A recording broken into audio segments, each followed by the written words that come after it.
कोई भी वस्तु, कोई भी व्यक्ति, कोई भी घटना, कोई भी परिस्थिति, ध्यान से सुनो, तब तक तुम्हें घसीटती रहेगी जब तक नाम रूप नहीं चल रहा है।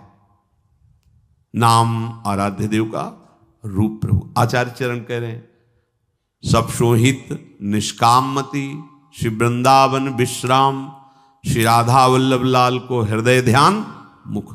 पकड़ो, बात पकड़ो, आचार्य की बात है। हित सजनी जो कह रहे, राधा वल्लभ, राधा वल्लभ, राधा वल्लभ, सामने राधा वल्लभ लाल, मुख में राधा वल्लभ। कुछ समय बाद ये जो रूप राधा वल्लभ जी का देख रहे हो, इससे कोटि मनमतहारी युगल सरकार मिले हुए बैठे, युगल रूप दर्शन होने लगेगा। वो प्रियालाल, निहाल हो जाओगे हृदय से। इसलिए तुम्हारे आकर्षण हो रहा है कि तुम हृदयेश्वर प्रभु से अपना परिचय नहीं बनाए, इसलिए प्रकृति आकर्षित। प्रकृति सत्ता शून्य नजर आएगी। कोई ऐसा सुंदर यहाँ नहीं, कोई सुंदरता नहीं। यहाँ सुंदरता है, क्या सुंदरता है? जो भी कुछ आकर्षण है वो कृष्ण का है, तुम समझ नहीं पा रहे। कौन सुंदर? आज तक एक रूप भी ऐसा नहीं आया दृष्टि में कि दोबारा सोचना पड़ो क्या कितना सुंदर या सुंदरी है। मन मलिन है, नेत्र मायाकृत आकर्षण में लगे हुए, इसलिए आरोप कर रहे हो कि आप सुंदर हो। हमने दर्शन किए थे, ऐसे बैठे सीढ़ी पे, सामने ही रहते थे, एक एक बाल का, बताओ, इधर का उधर, मतलब आरोप है उनको कि मैं सुंदर हूं। अरे आओ, सुंदरता की बाजार लगी है, तुम्हें दिखाएं। दासी की सुंदरता देखकर करोड़ लक्ष्मी मूर्छित हो गई। अभी तो सुंदरता की दास की बात ही नहीं कह रहे। लक्ष्मी कोटि विलक्ष लक्षण लसल लीला किशोरी सतई। करोड़ लक्ष्मियां आश्चर्यचकित हो जाएं, ऐसी हमारी स्वामी जी की दासियां सुंदर है। फिर मधुरात जो महान सौंदर्य समुद्र लाल जो लुभायमान उन प्यारी जी के रूप को कौन बताए? मधुराधिपति अखिलम मधुरम, जिनका सब कुछ मधुर है, वो प्रभु श्री स्वामिनी जी के। हाँ, तू मुख चंद्र चकोरे नैना, राधे तू मुख चंद्र चकोरे नैना। अति आरती अनुरागी लंपट, भूल गई गति पलहू लगे ना, लालजू महाराज के लिए। अरबरात मिलवे को निश दिन मिले ही रहत, मनो कबहू मिले ना। ऐसा तो सौंदर्य प्यार किसको देखना चाहते हो?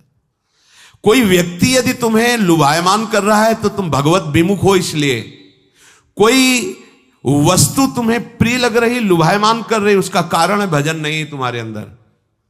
कोई घटना तुम्हें विक्षिप्त कर रही है, इसका मतलब भजन नहीं।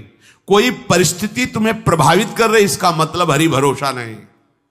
कोई भी वस्तु, व्यक्ति, स्थान, घटना, परिस्थिति तुम्हें प्रभावित नहीं कर सकती। मुस्कुरा के निकलोगे, ये हरि शरणागत का बल होता है। ये हरि शरणागत का बल होता है। महाप्रभु चैतन्य देव जी हा कृष्ण रो रहे थे, विलाप कर रहे थे। कुछ सुंदरियां वहां से निकली जो देह व्यापार करती थी। उन्होंने कहा, देखो नया सन्यासी है, कैसे रो रहा है। कहा, हमारी जैसों का संग नहीं मिला होगा इसलिए रो रहा है। जिसकी दृष्टि जैसी होती वैसी तो देखने को मिलता है। तो उनका नहीं, ये कुछ विलक्षण नजर आते हैं। बोले अभी हम चेक कर लेते हैं। वो अपनी गुमान में नजदीक गए। ए, किसके लिए रोते हो? नेत्र से पलटे, आंसुओं से भरे नेत्र, चरणों की तरफ झुके। मां, हमें पता है कि आप हम पर कृपा करने आए, मुझे कृष्ण प्रेम दे दो। और देखते वो सारी की सारी मलिनता आ गई, वो खुद रोने लगी। हाय, मैं ऐसे परम पवित्र की प्रति क्या। उनकी दृष्टि में कोई सुंदर, उनकी दृष्टि में कोई आकर्षण, जहां कृष्ण प्रेम का रंग चढ़ता है उसे कोई प्रभावित कर सके? कोई व्यक्ति, वस्तु, घटना, परिस्थिति उसे डिगा सके? नहीं। इसीलिए गुह्यतम बात है, एकमात्र प्रभु का आश्रय लो, हृदय से आश्रय लो, और नाम न छूटने पावे कोई तुम्हें परास्त नहीं कर सकता। परास्त होते हुए भी विजय श्री तुम्हें मिलेगी। दोनों बातें समझो, कोई तुम्हें परास्त नहीं कर सकता और परास्त होते हुए भी विजय श्री तुम्ही को मिलेगी। अब इस बात के रहस्य को समझने के लिए भजन करोगे तो समझ में आ जाएगा।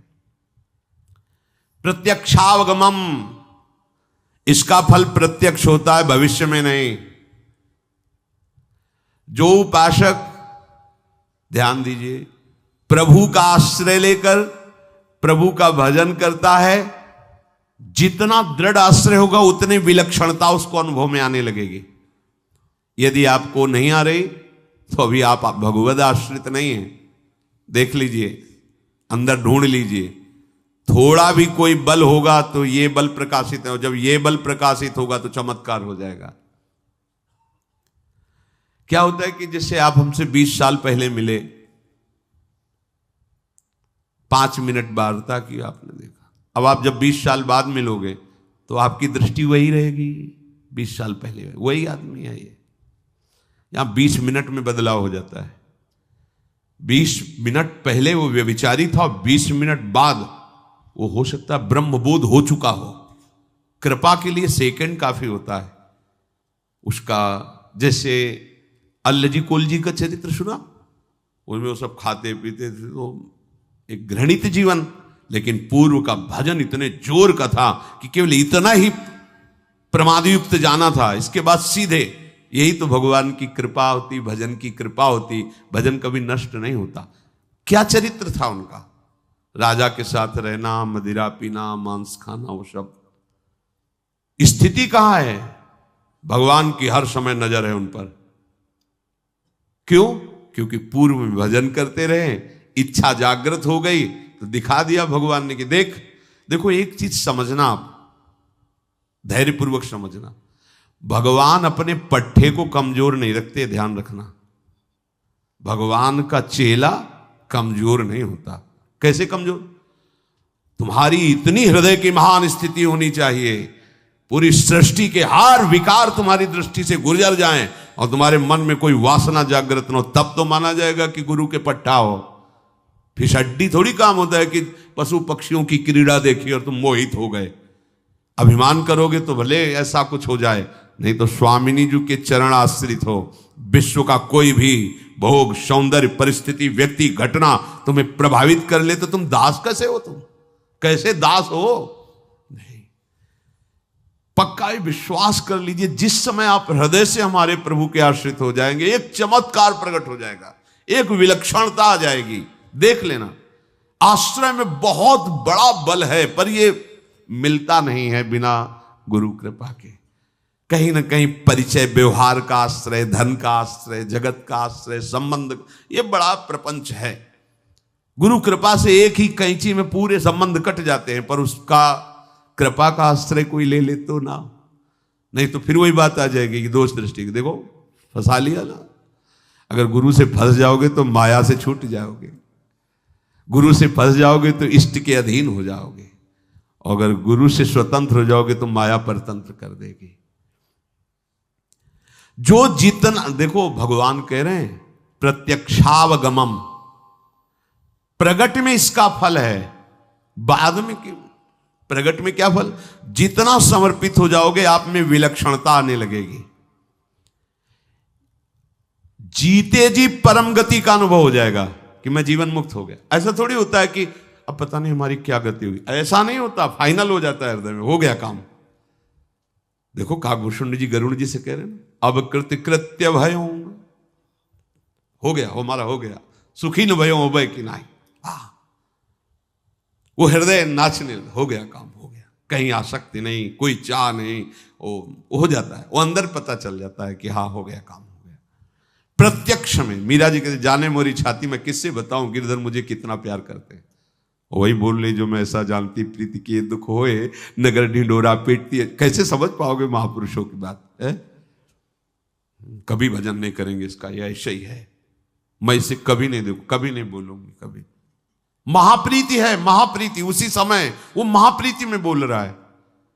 अब बाहरी लोग की देखो, क्या ना मीरा जी ने कृष्ण भजने में कितना दुख है, जो मैं ऐसा जानती है फंस गई, गिरधर गोपाल ने फांस लिया, अगर पहले समझ जाती तो सुखी हो जाती। कह रहे ना, जो मैं ऐसा जानती प्रीत की ये दुख होए, डिंडोरा पीट के कहती प्रीत न करियो कोय। ये जानते हो कैसे बोल रहे? महाप्रेम में बोल रहे, महाप्रेम में। ये जो दुख शब्द है ना, ये विरह जनित बात कह रही है। और विरह में जो सुख है ना, वो ब्रह्मा भी तड़पते रहते कि कभी एक दो बूंद भगवत विरह का सुख मिल जाए। विरह का सुख मीरा जी उसको दुख कह के वर्णन कर रही, क्योंकि जैसे कोई दिल को मसला करे अपने प्रीतम की याद में, वो आह भरती, तब कहती मैं जो ऐसा जानती प्रीत की ये दुख होए। ये महासुख है। विरही को जो सुख दुख मिलता है वो ब्रह्मा परमेष्ठी पद में भी अनुभव नहीं करते, और विरही को जब सुख मिलता है तो उसकी तो बात ही अलग बात है। विरही के दुख के समान अनंत ब्रह्मांडों में कोई सुख नहीं है, और फिर विरही को जब संयोग सुख मिलता है उसकी तो बात ही क्या है। जब छिन छिन विहरत संग, छिन छिन निरखत प्रेम भरी, छिन जस कहत अभंग, यह जो कृपा हरिवंश की। तो इसका प्रत्यक्ष में वर्तमान में ही फल है जो भगवान बात कर रहे हैं। देखो, आप नाम कीर्तन में डूब रहे हो, रोम रोम पुलकित हो रहा, प्रत्यक्ष में फल है। प्रभु के भरोसे हो, किसी का सहारा नहीं, प्रत्यक्ष